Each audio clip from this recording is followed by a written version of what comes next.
In the last hour, Fox News has confirmed that Michael Cohen is suing the Trump Organization. And according to these court records, Cohen said they failed to reimburse him for legal fees and costs that arose from his work for the Trumps that is now the subject of ongoing investigations. Separately, Republicans charged that Cohen likely perjured himself during last week's public testimony after Cohen's lawyer, Lanny Davis, confirmed he did explore a pardon after the FBI raided Cohen's New York offices and apartment in April 2018. This is what Cohen said under oath last week. My testimony certainly does not diminish the pain that I have caused my family and my friends. Nothing can do that. And I have never asked for, nor would I accept, a pardon from President Trump.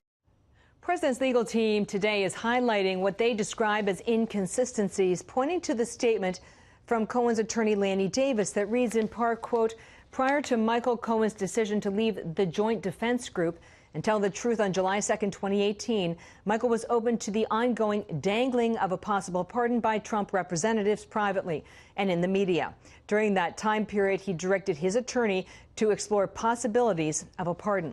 We're also learning new information today about documents Michael Cohen provided House investigators yesterday about his congressional testimony involving a 2016 Moscow real estate project. The records that include edits by the president's legal team show that the original date in the original draft by Cohen was in fact January 2016, and that appears to undercut allegations that the president's lawyers made key changes to alter the timeline.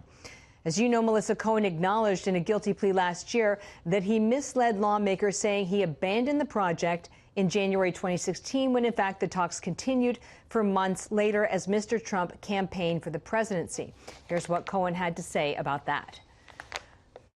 Mr. Trump's personal lawyers reviewed and edited my statement to Congress about the timing of the Moscow Tower negotiations before I gave it. So to be clear, Mr. Trump knew of and directed the Trump-Moscow negotiations throughout the campaign and lied about it. And there are new questions this morning about contact between Congressman Adam Schiff's staff and Cohen. Sources tell Fox News there were at least 4 meetings totaling 12 hours before the public hearing, and House Republican is now questioning whether logistical planning in fact crossed the line into coaching Cohen's testimony. Melissa.